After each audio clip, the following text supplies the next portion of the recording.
হাই ৰাতি প্লেনিং কি বিয়াৰ এটাই আনিবি পূজাৰ দিনাও বিয়াৰ খাবি নে কেলা হ'ব দে তই জিয়ানো ডান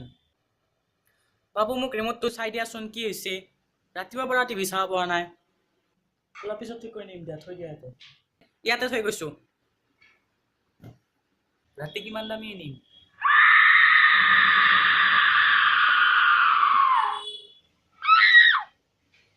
কি কিমান দামী আনো ৰাতি